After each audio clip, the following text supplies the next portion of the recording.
Good morning, everyone. It's June the 12th, 2025.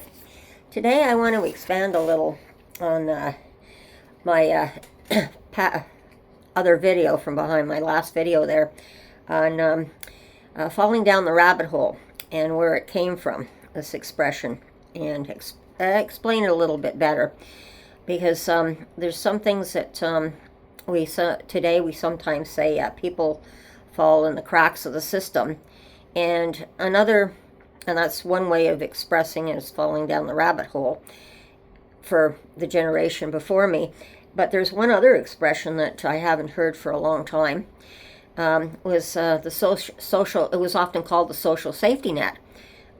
We aren't talking about it anymore, as well as falling through the cracks in the social safety system. And it's just got a little bit disorientated, and I think we need to kind of bring it back to more in place so we can get a better picture of what's actually happening here.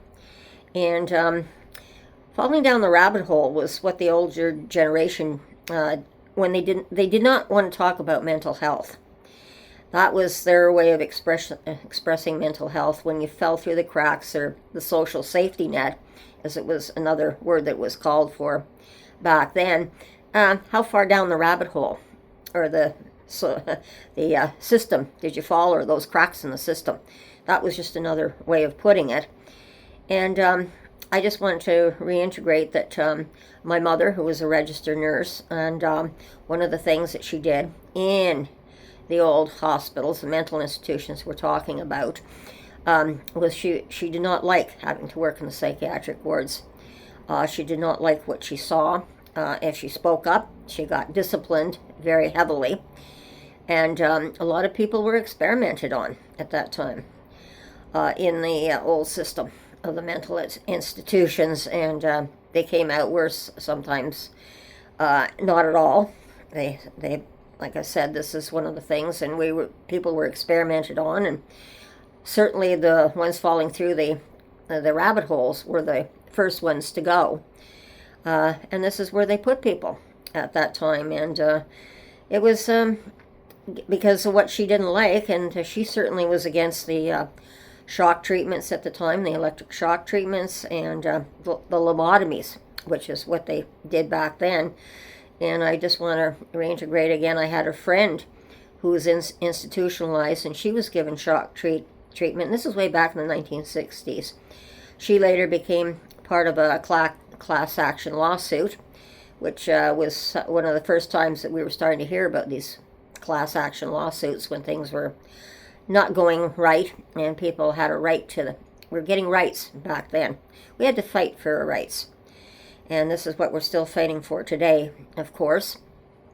And as what I'm seeing here with the new rules, with the provinces putting into the legislative in the fall, is a step backwards towards the old days of years of mental institutions, validating out of control people, whether it's drugs or alcohol addictions, which is why the mental institutions were set up in the first place, to control people who cannot control themselves in a manner in which was regarded as being socially unacceptable, which is what is happening in today's society, certainly with the drug crisis we are in.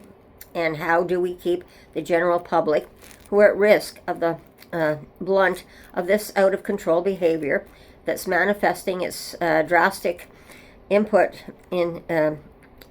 today at so many levels across our city, towns, and from coast to coast? In today's population, it's 100 times worse than in the last century, and due to human rights today, the mental hospitals are a far cry from what they once were. Mental health is now openly talked about. Better treatment measures for people. For one, people have realized that mental health is now more accepted and talked about openly, which is a really good thing. It's no longer considered, as some families considered, and people, a curse. That with the proper care and interaction, we can certainly help these people today. If properly treated, in many cases, people can live a normal life, and in some cases, programs are developed that people with mental illnesses can contribute to society in positive ways. People also with physical handicaps were put in mental institutions in the old days. Now we have such things, for example, group homes where people can get out of the hospital and graduate to these group homes under the care to very dedicated and caring staff when families are unable to take care of them. The crisis we are in is turning into a forest fire out of control. This needs to be brought under control in a human way. However, with the shortage of mental health workers, social workers, and the list goes on, we are facing finding ourselves today between a hard rock and a stone. We all need to work on both constructive and probably constructive ideas and probably very out-of-the-box thinking to solve our modern times humanitarian crisis of many different levels, of showing many different faces, which we are seeing across the world today.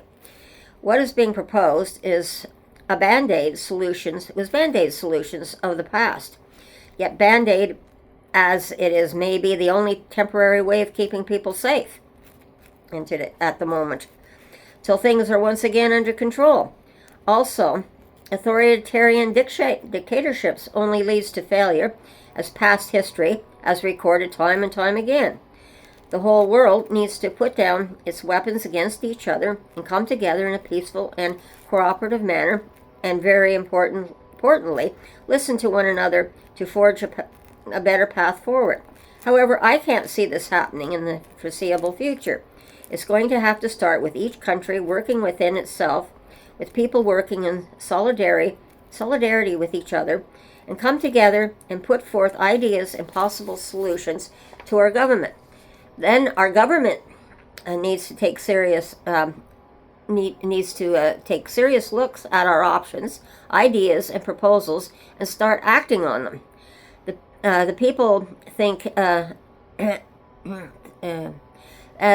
do think outside the government. When governments can't stop their infighting with each other, then the whole country risks falling down the rabbit hole. It's the people from many walks of life who can come together and think outside the box.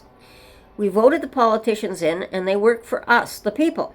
How quickly can they forget till all of a sudden the next election pops up and they worry about getting voted in again? Everyone needs to take a step back and take a deep breath and think hard on what we want our future, our children's future and grandchildren's future, and so on, to look like. We all need to get active and work together for that future. Mother Earth also is showing severe signs of stress with global warming. Without Mother Earth, where is the future? Mother Earth may be the starting point, which has started, but if all countries could come together and recognize the future that may not be there for future generations one day, or no generations at all. If the world can come together, as all countries have this in common, as we start solving this problem. I would say showing this big problem, taking over the issue, tackling our other issues will fall into place. Right now, for example, the out-of-control fires in Canada and not enough firefighters to fight this crisis. It is said that we need some kind of better response from the federal government and train firefighters under the federal government ready to go at a moment's notice, rather than trying to scramble for firefighters and equipment from across the country, which we do, but it's not enough. So other countries, not all countries, but some countries, send firefighters, and in turn, when we can send our firefighters, when not fighting fires here, to go to other countries to help put out their out-of-control fires. But perhaps we need to think bigger. Right now, this is more of a Band-Aid solution to the problem. There are so many firefighters, there is only so many firefighters, even when other countries try to help. What would or could help is men and women firefighters dedicated at the federal level only to fight these forest fires. However, if the world had a dedicated firefighting team put together, all ready to go at a moment's notice anywhere around the world, were needed in any country at any time, fires could be put out much quicker. People would not be displaced from their homes, or as many homes lost to add to the homeless population. We can't forget about the loss of wildlife unable to flee, or the timber to build our homes, and the number of trees that helps the earth and all creatures breathe. That includes us. Thanks a lot. That's a lot to think about. But this is also a good way to start an international conversation towards bringing the world together for the benefit of all.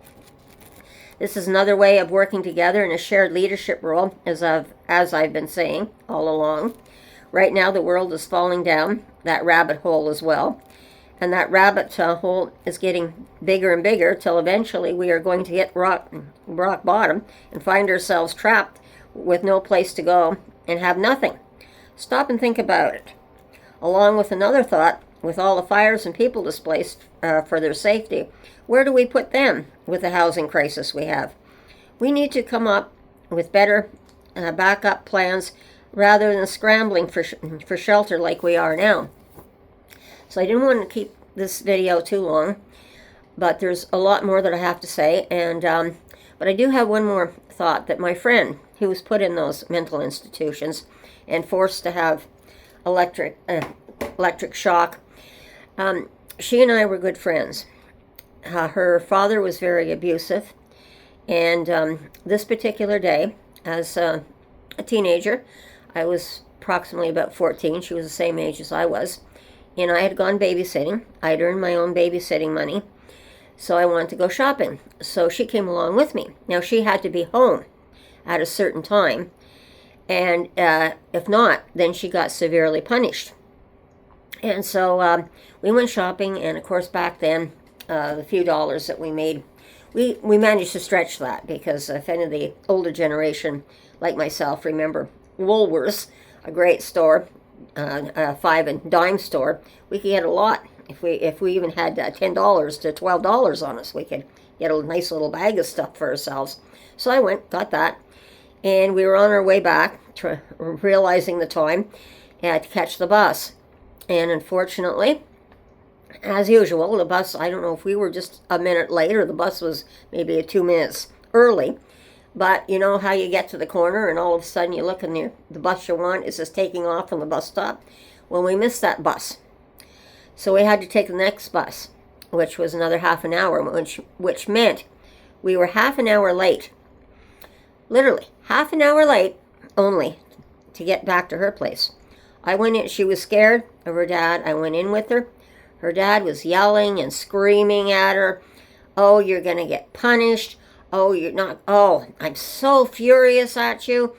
And of course, her brother's listening, and he doesn't want to say anything either. And he's just kind of crouched in the corner, and her mom's just like, she's just kind of huddled in her little chair where she's been sitting. And he was just blasting off and actually threatened her, literally threatened to throw her off the 14th balcony. That was going to be her punishment. Of course, I was just really scared. That was pretty traumatic because I got grounded and stuff too when I did things wrong with my parents, but not being threatened to go over a balcony for sure. And although we didn't have a balcony, we had a house without a balcony. But it's just the things, and she couldn't do anything right. And I think she had, like me, some learning disabilities, and he couldn't get anywhere, and she was so unruly, and they couldn't control her. And what they did was, because she was underage, they put her in the mental institution back in those days. And this was back again in the 60s, as I was talking about, where she went for the class action lawsuit eventually against what happened. But she got forced in there and to control her. This is one of the ways that they used to control, was with the electric shock. And she went in several times because her parents controlled her, and she had nothing to say. They just signed her in. And this is the way our society was working back then, to deal with people that the people couldn't handle, that were unacceptable. And it was not a good way, and I don't want to see us going back to that extent. That's really down the rabbit hole for society. So we really need to come up. I mean, the mental health system's there. It's much better than what it was, but we're lacking people. Certainly, we're lacking the psychologists, the psychiatrists, everyone that we need in place to not go back to that way. More hospitals, more things. Like I said, we have a job and a half, our generation, as the older generation, need to express ourselves, explain to the younger generation what's happening, so we don't go back that way, and come up with a lot of ideas from a lot of people to get the system up and running again so that we're fine. And like I said, I could talk about this a lot, and you people who know me personally know I'm short. I'm not short-winded. I can be long-winded at times, but I'm going to leave it there for today. I'm going to let people have a lot to think about. So everyone, take care, be safe, watch your surroundings, and we'll talk again soon. And bye-bye.